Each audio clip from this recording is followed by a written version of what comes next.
Hello viewers. അപ്പോൾ ഇന്ന് ഞാൻ മുഖം മറിച്ച് വന്നിരിക്കുന്ന നിങ്ങളെ ഞാൻ പറ്റിച്ചേ.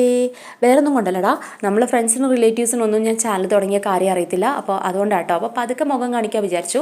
അപ്പോൾ നിങ്ങൾ എൻ്റെ അടുത്ത് ക്ഷമിക്കണം. അപ്പോൾ ഇന്ന് നമ്മൾ പറയാൻ ഉദ്ദേശിക്കുന്നത് എന്താ വെച്ചാൽ, ഈ പപ്പിക്കുട്ടികളെ ഉപേക്ഷിക്കുന്ന ആൾക്കാരുണ്ടല്ലോ, അവരുടെ അടുത്ത് ഇപ്പം ഈ നാളെ ആരെങ്കിലും ഈ വീഡിയോ കാണുകയാണ്, ഒരു പപ്പി ഉപേക്ഷിക്കാൻ പോവുകയാണ്, അങ്ങനെയുള്ള ഒരാളെങ്കിലും ഇത് കണ്ടിട്ട് മാറുകയാണെങ്കിൽ മാറട്ടെ വിചാരിച്ചിട്ടാട്ടോ. അപ്പോൾ എൻ്റെ വീട്ടിൽ എൻ്റെ പപ്പി വന്നതിന് ശേഷമാണ് ഞാൻ ഈ പറയുന്ന തെരുവിലെ പപ്പികളൊക്കെ ശ്രദ്ധിക്കാൻ തുടങ്ങിയത്. ആക്ച്വലി അവളാണ് എൻ്റെ ഈ ഒരു ആറ്റിറ്റ്യൂഡേ മാറ്റിയെടുത്തത്. എൻ്റെ പപ്പിയാണ്. അപ്പോൾ വേറൊന്നുമല്ല പറയാൻ വേണ്ടി വന്നാൽ, നമ്മളുടെ വീടിൻ്റെ അടുത്ത് വാടകയ്ക്ക് ഒരാൾക്കാർ താമസിക്കാൻ വന്നിട്ടുണ്ടായിരുന്നു. അപ്പം അവിടെ ഒരു ചേച്ചിയും ചേട്ടനും ഒരു പപ്പിക്കുട്ടിയായിരുന്നു ഉണ്ടായിരുന്നത്. പപ്പിക്കുട്ടിന്ന് അല്ല, അവനൊരു 8 വയസ്സുണ്ട് കേട്ടോ. അവൻ്റെ പേര് ജാക്കി എന്നാണ് ആ പപ്പിയുടെ പേര്. അപ്പോൾ ഭയങ്കര അഡിക്റ്റഡ് ആണ് അവർ. ആ പപ്പി അതിൻ്റെ യജമാനന് ഓണറായിട്ടും അതേപോലെ ആ ചേച്ചിയായിട്ടും ഭയങ്കര അഡിക്റ്റഡ് ആണ്. പക്ഷേ ഒരു സുപ്രഭാതത്തിൽ ആ ചേച്ചി വന്നിട്ട് എൻ്റെ അമ്മയുടെ അടുത്ത് ചോദിക്കുകയാണ്, ഇതിനെ കൊല്ലാൻ വല്ല വിഷവും കിട്ടുമോയെന്ന്.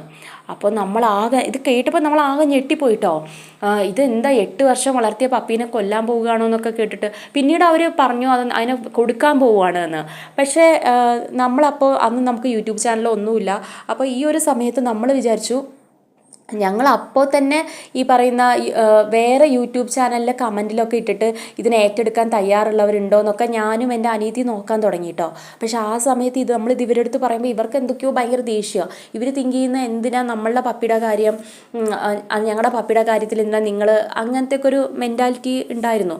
അപ്പോൾ അതുകൊണ്ട് നമുക്ക് ഭയങ്കര സങ്കടമായിരുന്നു കേട്ടോ. അപ്പോൾ അതുപോലെ തന്നെ പിന്നെ ഇവർ എന്താ വെച്ചാൽ, ഈ ഒരു പപ്പി എനിക്കിപ്പോഴും ഓർമ്മയുണ്ട് എൻ്റെ അമ്മ പറഞ്ഞ കാര്യം. ഇവനെ കൊടുക്കുന്ന ദിവസം വന്നപ്പോൾ ഇവനെ കുളിപ്പിച്ച് വയറ് നിറച്ച് ഫുഡ് കൊടുത്ത് ഇവനെ കൊണ്ടുപോകാൻ, അവന് പോകണമെന്നില്ല, പക്ഷെ അവൻ്റെ ആ ഒരു ഗതികേട് നിങ്ങളൊന്ന് ആലോചിച്ച് നോക്ക്. പോകുന്ന സമയത്ത് അവനെ ഒരു നോട്ടം നോക്കിയിട്ടുണ്ടായിരുന്നു എന്ന്. എന്നെ നിങ്ങൾ പറഞ്ഞു വിടുകയാണോ എന്നുള്ളൊരു നോട്ടം. സോ ആ ഒരു നോട്ടം മതി നമുക്ക് എന്താ പറയുക, നമ്മളുടെ ജീവിതം താളം തെറ്റാൻ. അതായത് ശരിക്കും ഒരു മൃഗസ്നേഹി അല്ലെങ്കിൽ ഒരു യൂണിവേഴ്സിനോട് കടപ്പെട്ടിരിക്കുന്ന, യൂണിവേഴ്സ് എന്താണെന്ന് അറിഞ്ഞ് ജീവിക്കുന്ന ഒരാൾ ഒരിക്കലും ഒരു പപ്പിയെയും ഉപേക്ഷിക്കില്ല എന്നുള്ള സത്യം ആദ്യം മനസ്സിലാക്കുക. കാരണം എന്താ വെച്ചാൽ, നമുക്കതിന് അവകാശമില്ലടാ. കാരണം ഒരു മിണ്ടാപ്രാണി നമ്മളുടെ ഇമോഷനെ സെക്യൂർ ചെയ്യുന്ന പോലെ തന്നെ അതിനേക്കാളും കൂടുതലായിട്ട് ഒരു മിണ്ടാപ്രാണിയുടെ ഇമോഷനെ ദൈവം സെക്യൂർ ചെയ്യും. അതങ്ങനെയാണ്. ദൈവം അതിനെ കൺസിഡർ ചെയ്തിട്ടേ നമ്മളെപ്പോലും കൺസിഡർ ചെയ്യുള്ളൂ. കാരണം അതൊരു മിണ്ടാപ്രാണിയാണ്.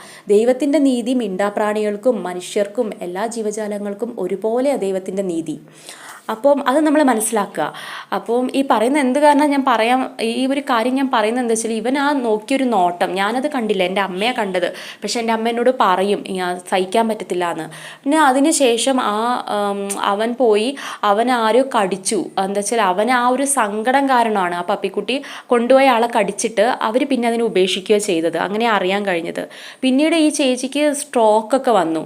ഞാൻ പറഞ്ഞല്ലോ, അതായത് നമ്മളുടെ ഒരു ജീവിതം, നമ്മൾ ചെയ്യുന്ന ഒരു പ്രവൃത്തി കാരണം അതിൻ്റെ ഒരു പ്രതിപ്രവൃത്തി നമുക്ക് കിട്ടുകയാണ്. അത് നമ്മൾ മനസ്സിലാക്കാനുള്ള ഒരു കഴിവുണ്ടെങ്കിൽ ആരും ഒരു മിണ്ടാപ്രാണിയെ ഉപേക്ഷിക്കത്തില്ല. കാരണം ഇത് ഞാൻ എൻ്റെ കണ്ണിൻ്റെ മുന്നിൽ കണ്ട് മനസ്സിലാക്കിയ ഒരു കാര്യമാണ് നിങ്ങളുമായിട്ട് ഷെയർ ചെയ്യുന്നത് കേട്ടോ. അപ്പം എനിക്ക് പറയാനുള്ള ഇത്രയേ ഉള്ളൂ. നമ്മളെക്കാട്ടിലും, അതായത് പ്രപഞ്ചത്തിൽ മനുഷ്യരെക്കാട്ടിലും ഓറ എന്ന് പറയുന്ന ഒരു കോൺസെപ്റ്റ് ഉണ്ടല്ലോ, അത് കോൺസെപ്റ്റല്ല, ശരിക്കുള്ളതാണ്.